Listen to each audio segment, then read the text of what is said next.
Welcome to an all-new Build Out live stream.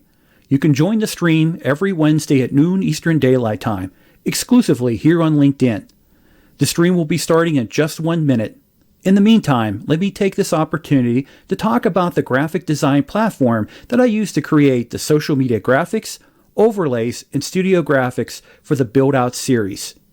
Canva is both an online platform for your desktop and laptop, and also offers an app for smartphones and tablets. With the Canva graphic design platform, you can easily create social media, presentations, posters, documents, and other visual and video content. While there is a free version, Canva is best when using the affordable Canva Pro subscription and Canva Enterprise. So if you want to build out your social media and visual content, you need to use Canva. I'll make it easy for you to sign up. Just use the referral link provided on this stream's event post or in the video description with this stream's recorded posted to my YouTube channel. Okay, now let's get this Build Out live stream started. Today, my guest is Beckie Hayes, who's a certified exit planning advisor, professional ESO implementer, and public speaker. Beckie and I will have a conversation on healthy conflict in business. Okay, let's get this Build Out conversation started. Hey, good afternoon, everyone. Welcome to an all-new Build Out live stream. I'm your host, Jim Kunkle. Joining me today is Beckie Hayes. Welcome, Beckie. Thank you, Jim. Thank you. I'm looking forward to our conversation and appreciate the opportunity to have it with you. I'm so glad to have you on today. Hey, before we would start our conversation, if you could do me a favor and the viewers a favor, if you could cover your professional background and also to talk a little bit about your firm and what you do in the for different industries. Sure, no problem.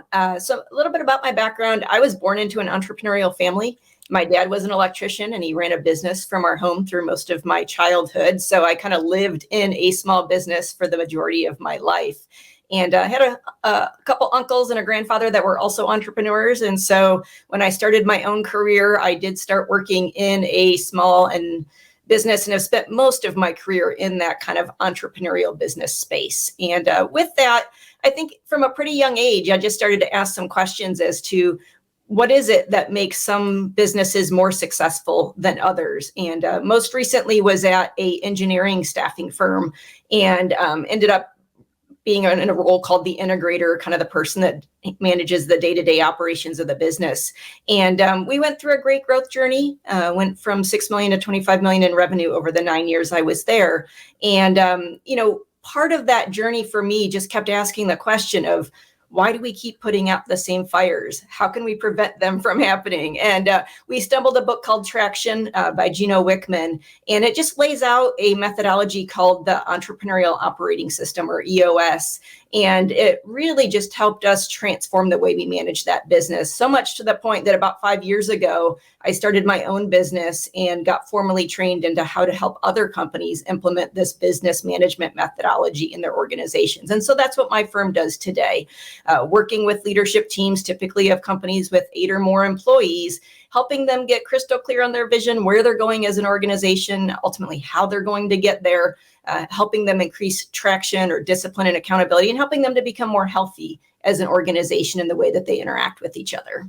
Yeah, excellent. And for the viewers, I'll make sure that I put links to Beckie's profile on LinkedIn here. I'll put the site address for your firm and everything, so people can get a better understanding of what you do, but also an understanding related to EOS. And obviously, a lot of the topic that we're going to be covering today, which is dealing with healthy conflict in business.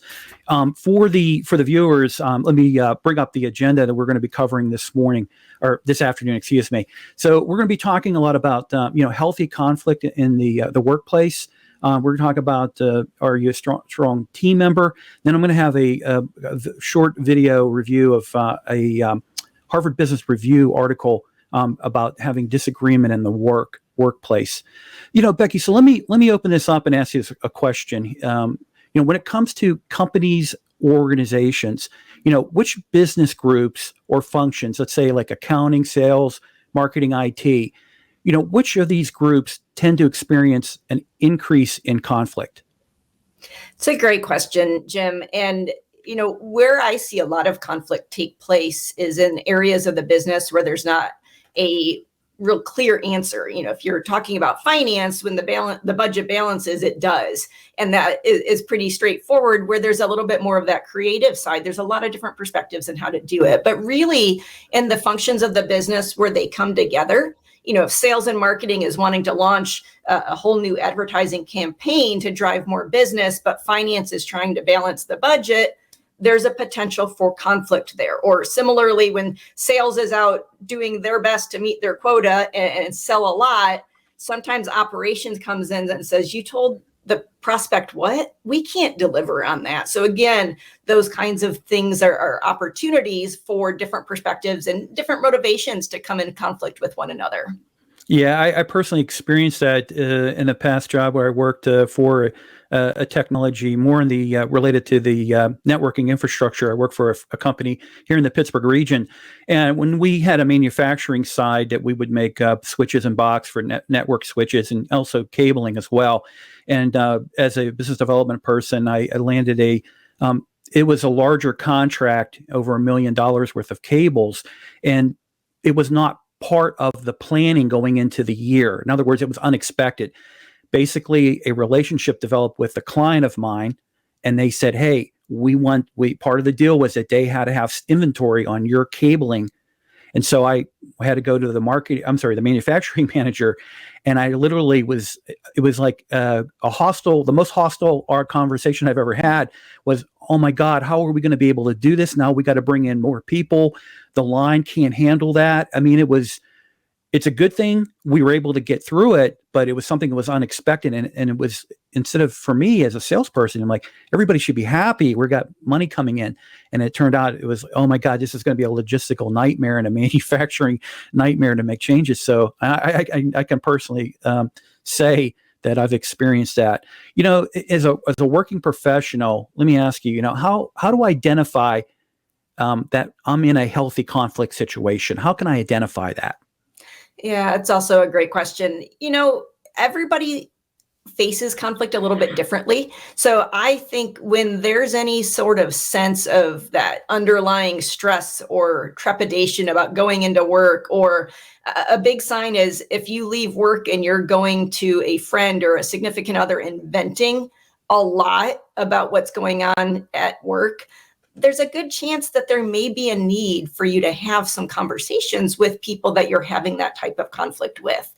Frustration, anger are all good signs that there's something going on. No pointing of blame at that point, but that there might be a need to kind of pursue that a little bit more of an invitation to explore what's the dynamics that you're feeling. Oh, very good. Very good. So let's talk about, related to the topic, are you a strong team member? Beckie, in business, what is the ultimate competitive advantage for companies and organizations? I have really grown fond of Patrick Lencioni.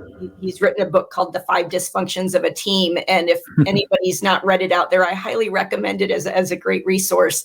But there's a quote he says in there. It's something along the lines of, it's not finance, it's not strategy, it's not even technology that really leads to the competitive advantage. It's actually teamwork, both because it's so powerful and sadly so rare within the business world. And to the extent that you can get starting with the leadership team, if you can get them aligned, sales and operations aligned around what the targets are and all moving in the same direction, your ability to accomplish things is just so significant. And it will be a competitive advantage because most businesses aren't doing that. Yeah, when I looked, based on our pre-stream conversation related to the content here for today, I really took a look into that because I was really surprised when I saw that because, you'd think, okay, I'm a business development person, sales, we're more important than anything, or, accounting because, we make sure that we pay the money out the right way and we invest it the right way to make more money. And then obviously leadership's going to say we steer the ship, we keep us on course. But the teamwork aspect of it, and that is something that a lot of companies still have not got the right answer to. Now that's good for professionals like yourself. That's how you grow your business.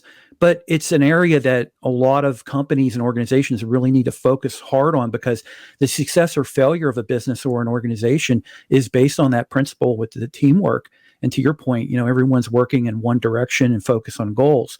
And, I've had other guests on, and we've talked about strategic planning. We've talked about, aspects of, working relationships internally when it comes to teams and things like that. But, there's a larger opportunity here moving forward for companies globally to address this teamwork aspect. And then there are three key attributes required in order to be a strong team member. The first is trustworthiness, self-awareness, and strong listening skills.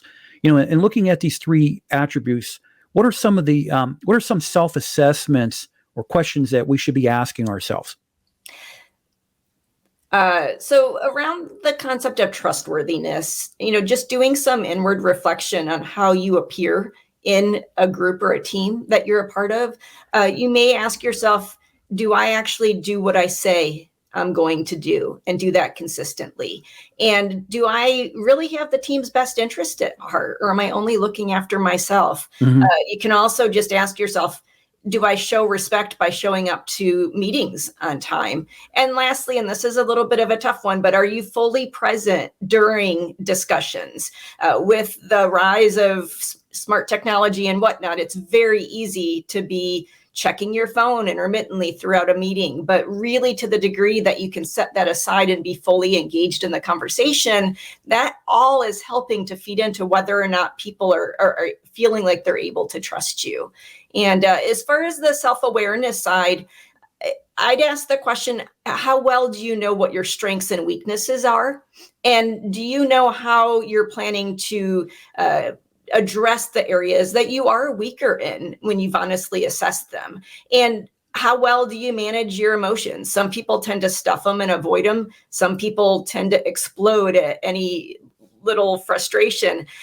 Really just owning those emotions and knowing what your tendencies are, and learning how to use those for the greater good of the team. And then lastly, what are your ways of perceiving the world? And there's a lot of great resources out there, be it the Colby DISC profile, Mm-hmm. Myers-Briggs, just, knowing really well the styles of relating you prefer. That enables you to then adjust and interact with other people to the degree that they prefer to interact. Yeah, those that I work with are right now pointing at me. I will be truthful here. You speak the truth. I'm guilty of this. I'll be honest and say that if it's something in my agenda I'm driving, I'm definitely probably more fully focused. But I am distracted. I do things. Is that a super negative for me? Something would discredit me? No, I have to admit to it, and then with like any type of a problem, I have to be able to address it and correct it. And these are where I think the conversations like you and I are having, and some of the other discussions related to, self-improvement, to your point, self-awareness, looking at the different type of personality tests that are out there. And then also too addressing through your employer and having training sessions and conversations will help. We're never too old in our career to stop learning, and we can always change. So I know I can change. So I say to those that I work with, be patient with me, support me, and I will change. I will. I commit to that. Yeah, and to your point, I think the reality is we all are on some spectrum of the journey of learning, and Yeah. I'm by no means an expert, and I'm on the journey of learning things, and to the degree I'm able to help other people on things I've already learned and other people can help me, I think that's more important, is to have that humility of realizing we're all part of the human race and therefore imperfect. And so to the extent that we can cultivate these different skills, we're just continuing on the progression. So another question I have for you, based on your knowledge, your training, and your professional practical experience in the field, what are some of the important attributes that a strong team member should have? Yeah, it's very important to process through. I think some of the things I see come out consistently is typically they are strong listeners. They're often seeking to find out what are someone else seeing that I'm not seeing. They truly are hearing what people are saying and really listening with an open mind. There's often an element of humility involved with that. Not sometimes humility gets a bad rap. It's not the, oh, woe is me. It's more that humble confidence of realizing that you do have something you bring to the table, but also that other people do as well. And just that hunger and eagerness to explore what others have to bring to the table. So that open-mindedness, mutual respect, a hunger, I think, and you referenced this earlier, Jim, but that hunger to continue to learn and grow on the journey, and then giving and receiving feedback appropriately so that it gives all of us a chance to see aspects of the way we come across that other people see that we may not. So that emotional intelligence, if you will. Very good. Very good. In fact, next week I have a session with my employer.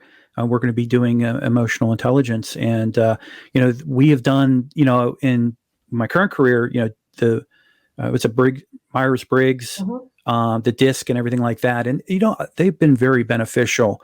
And usually the DISC is the one I pull out more than anything, but it really tells a lot about who you are, and then two, where you might be better suited. And then the other thing is what's your interaction going to be with somebody who might be overly technical, or someone who might be, a numbers person. You have to be able to know how to relate to them, work with them, but you also have to understand them as well, because if you don't understand them enough, you're probably going to have a bad relationship or some friction here and there. So what was interesting in doing the research for this stream, I came across through Harvard Business Review, and I do read Harvard Business Review, and they had an article that I wanted to, I got a video where I do a review on it here. It's coming up here, Becky, but it's why we should be disagreeing more at work. So what I want to do is, let me go ahead and play it. I'm going to have you hold on here for you. And then when we come out of the video, we're going to talk about sources of conflict. That'll be our final topic that we will cover. So Hold on one second. I hope that you're finding value in today's stream with Becky on healthy conflict in business. In researching today's stream topic, I came across an informative article from the Harvard Business Review. It was titled, Why We Should Be Disagreeing More at Work. The article provides some very useful insights on why it might be mutually beneficial to communicate your professional disagreements with your coworkers versus being silent or building up a forceful complaint event. The article by Amy Gallo stresses that disagreements are an inevitable, normal, and healthy part of relating to other professionals, and that there is no such thing as a conflict-free environment. And you shouldn't want to work in a conflict-free workplace, because disagreements, when managed well, have a higher level of positive outcomes. This Harvard Business Review article highlights some of the following positive outcomes from healthy conflict in the workplace. Better work outcomes, as conflicts allow teams to come to terms with difficult situations and arrive at a compromise solution. Opportunities to learn and grow by incorporating active listening and open feedback. Higher job satisfaction and improved professional relationships. Healthy conflict removes barriers that promote employees having a sense of accomplishment and creating a caring culture of open dialogue. The Harvard Business Review article is very informative, and I'll post a link to the article in this stream's comments, as well as a video description when this stream's recording goes up onto my YouTube channel. Okay, now back to Becky to finish today's stream conversation on healthy conflict in business. So, Becky, I have to ask you, do you agree or disagree that we should be disagreeing more at work? Absolutely agree. I think we miss out on so much because oftentimes we're maneuvering around trying to avoid saying the wrong things, or we're missing opportunities from different vantage points of the business as a result of that. Yeah, definitely. So before we get into our final topic of sources of conflict, earlier we were talking about the DISC assessment. Becky, for the viewers who might never have taken a DISC assessment, what's the purpose of the assessment? And then how can your DISC personality type impact you when it comes to healthy conflict? Sure. So there's, like I mentioned, a lot of different profiles out there. The DISC specifically kind of categorizes 4 different areas, and it has a lot to do with the way that you perceive the world, the way that you perceive other people, the way that you perceive tasks, and which ones you prioritize more. And really, with any of these profiles, I find it strengthens your understanding of yourself and your preferred way of seeing the world. And then it also gives you an ability to see the fact that the world doesn't see everything the way you do. So it gives you an opportunity to see the way that your teammates perceive the world. And I hear this inevitably. We use the Colby on the journey I do with leadership teams. And it's just like, oh, so you don't do that just to frustrate me?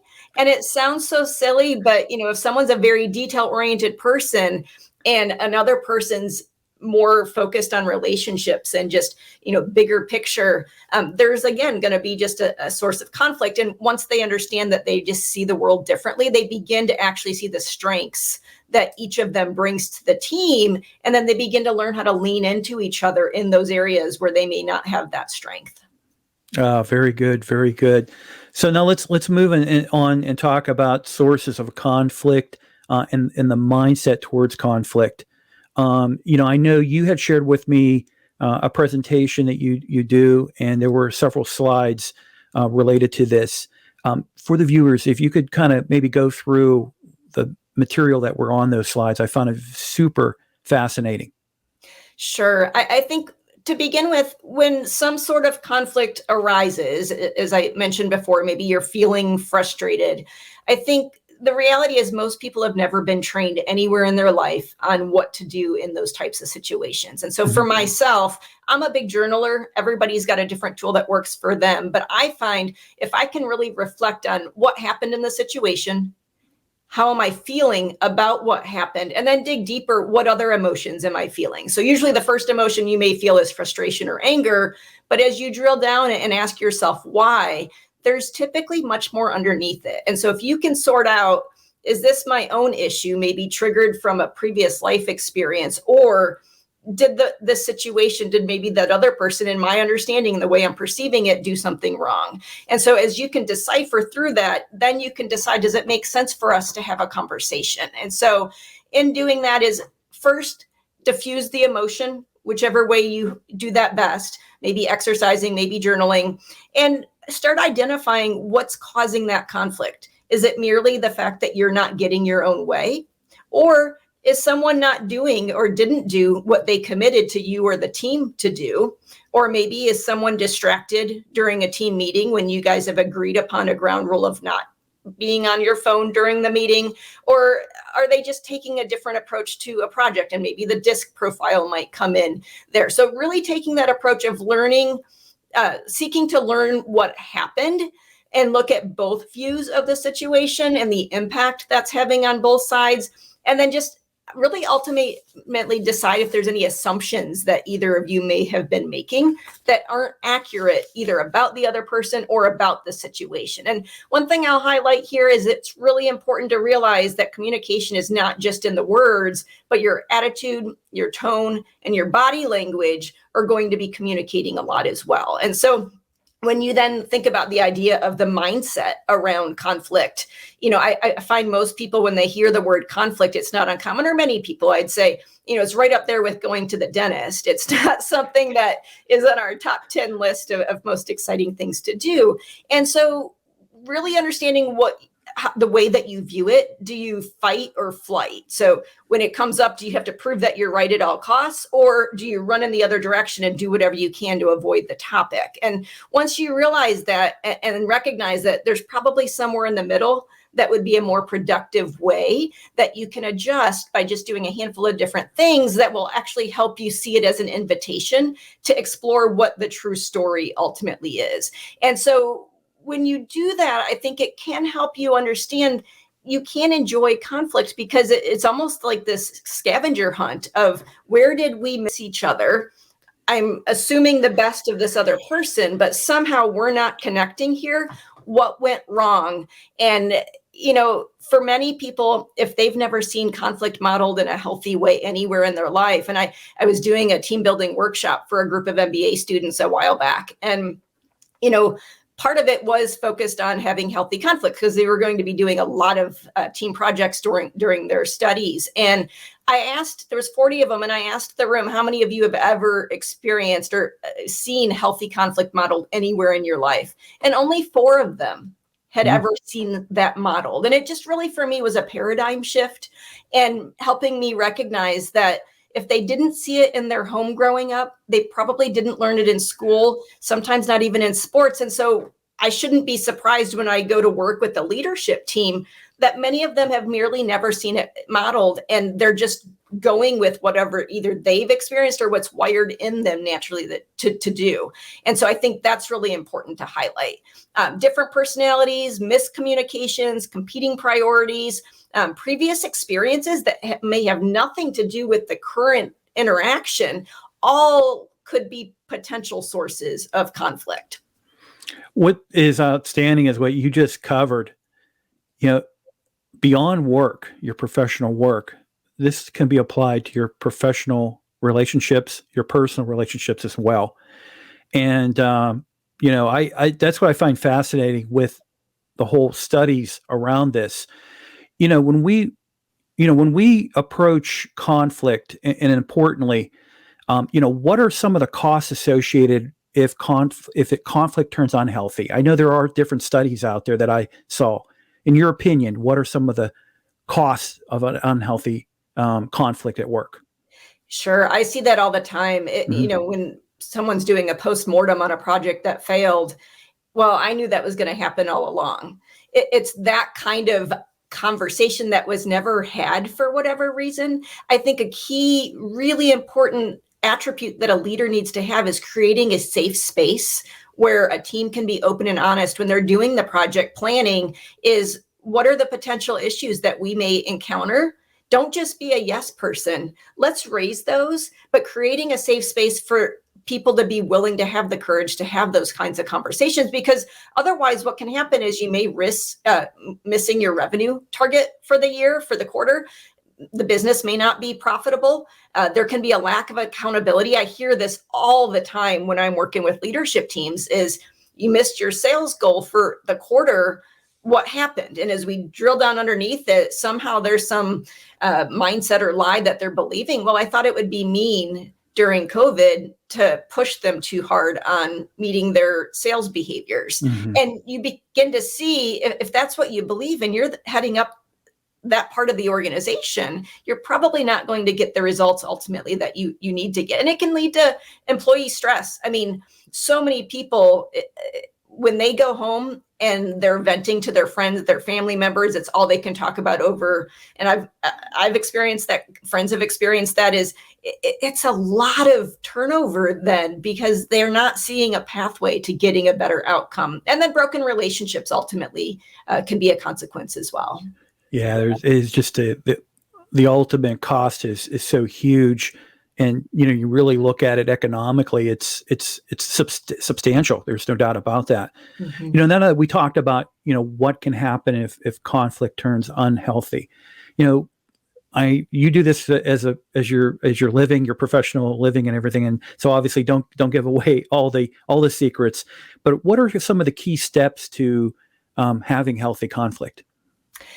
It's a great question. I think part of it is just reference what I said before is diffusing the emotion. So being able to set that aside so that you can look logically at the dynamics of what's going on. Really evaluate your own motives. Are you seeking to prove that you're right?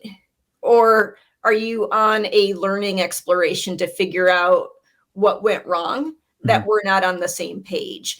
And what is your part in the conflict? Most of the time, I find we all have some sort of part in it. Maybe I didn't communicate clearly enough, or maybe I misspoke. Maybe the email was wrong, misunderstanding of what date we were actually going to get together. I think also asking yourself, are you looking out for the greater good? Or, and this happens especially for employees that are driven by commission sales. It's easy to get fixated on this is how I get most, compensated the best. If we're not careful, we can set up some of those compensation plans that actually create tension within teams and within organizations. And I think also just going to work at clarifying what the key sources of the conflict actually are. One of the things I find too is just making sure then that we go directly to that person to have that conversation when we decide that is the best next step. Oftentimes I see people avoiding that person. Maybe they're passive aggressive, getting them back in passive ways in the business. Maybe that turns into, I just won't work 6 of the 8 hours that I'm working from home because I'm angry at my boss. Or, there's a lot of different ways that can come across. Sometimes it's attacking the people's identity. So instead of doing all of those, it's going into the conversation, seeking to understand what happened instead of being right. And so really making sure that you're actively listening and sharing with each other, clarifying those sources of conflict, and then apologizing when appropriate, not when it's not appropriate, but when it is appropriate. When you made a mistake, again, welcome to the human race. We all do it. So acknowledge it, own that, and then move the ball forward. I think agreeing to let go of the past. Sometimes I see this in conflicts where something surfaces and all of a sudden the entire history of their relationship, the negative parts of it come exploding through, and there's no value in that. So keeping it focused on the issue ultimately at hand, and then come to terms with what the plan of attack is to move forward. So I recently read a book called Difficult Conversations. It's by Douglas Stone.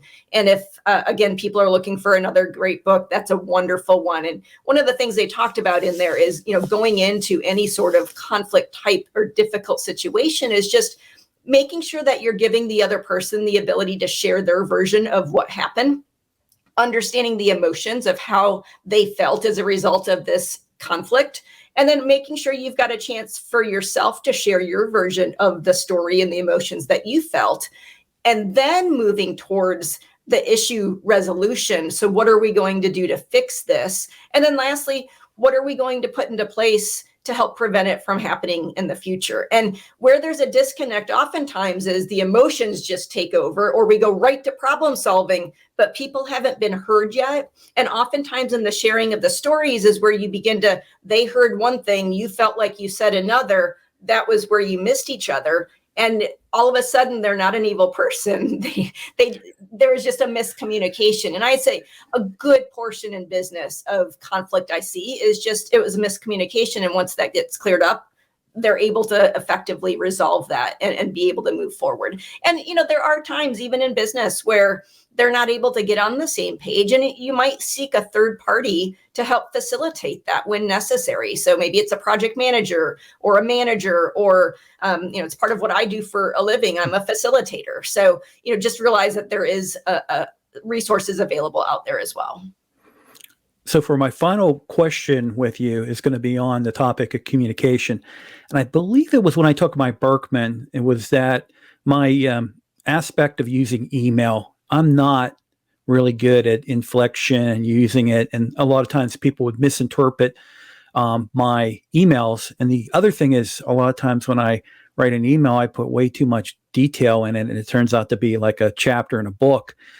So what I've been doing this past year is relying more on the phone call. Go back to old school, pick up the phone, call, and talk with somebody. And, when it comes to communication and healthy conflict, what are some of the recommendations or ground rules that you lay out to your clients?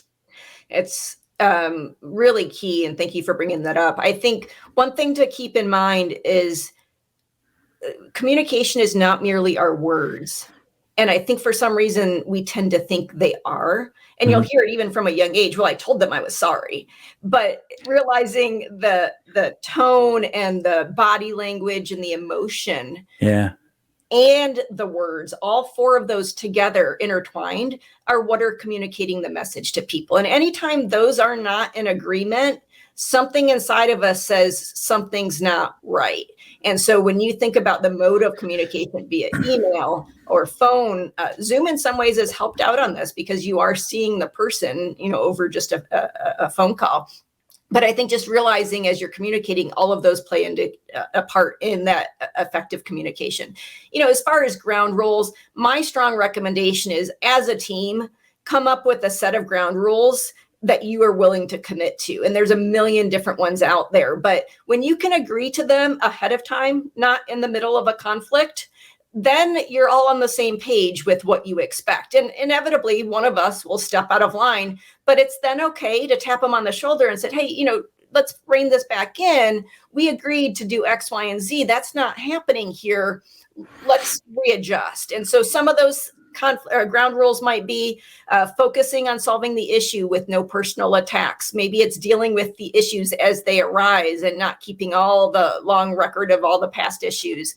Being specific and avoiding generalizations. It's owning your own emotions, maybe being open to the idea that you made a mistake.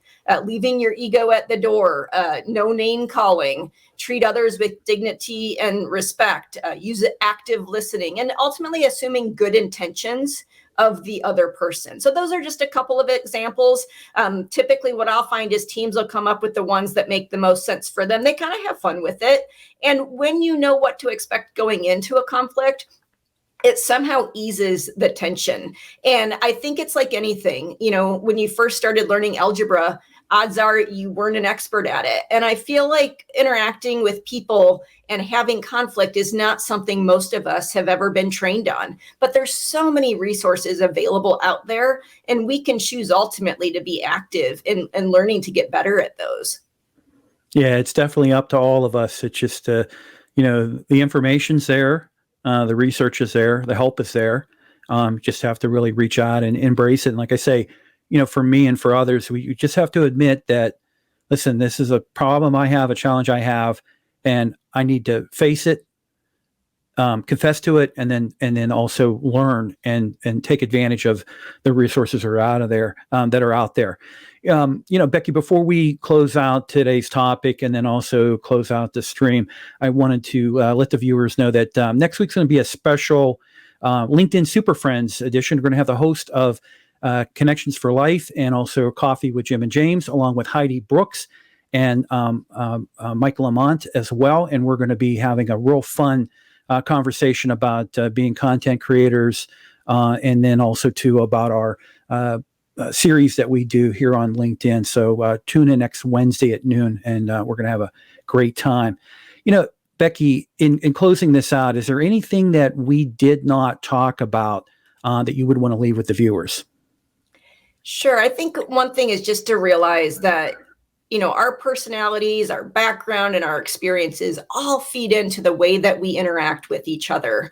That being said, we're not limited by that. And it kind of dovetails on what you were just saying, but our willingness to become self-aware, to develop great listening skills, to understand different ways to approach conflict, those are all things that are within our control. And so to the degree that you want to learn to handle conflict in a healthier way, my urging would just be, maybe just take one thing that's jumped out at you from our time together here today and begin to start putting that into practice. Maybe it's taking one of those books I recommended, The 5 Dysfunctions of a Team or The Difficult Conversations, and asking your manager if your team can read it together and do a book club over lunch. Just taking one step can have a drastic impact on the outcome of the team dynamics within the organization. Oh, excellent close. Excellent close. Thank you so much, Becky. Hey, Becky, for those, what's the best way to get in contact and communication? Like I said, I'll put links to your profile and your site address and everything like that. But what's the best way? Are you on social media? Do you stuff on LinkedIn? Yeah, LinkedIn is probably a great way. Another one would be just to go to my website, merchabconsulting.com. It's MERCHAB consulting.com, or email Becky@merchabconsulting.com. Excellent. I'll make sure I put that. And then also too, on your LinkedIn profile, you have some excellent videos that you do. Thank you. Sure. There's some additional, I did a series a little while back on healthy conflict. So there's a bit of that included on there also.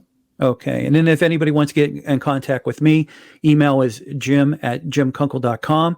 If you have any recommendations on topics that need to be covered, also to any guests that you would like to see, I'm always looking forward to interviewing interesting guests like Becky here, for example. There's so much that I learned from really putting the streams together, and it's a lot of good information out there and a lot of great contacts, especially here on the LinkedIn profile. I'm sorry, the platform here on LinkedIn. Becky, thank you so much. I so greatly appreciate this opportunity today. You're welcome. Thank you, Jim. I appreciate the opportunity as well. All right. Have a great day. You too. All right, everybody. We'll see you later. See you next week, next Wednesday.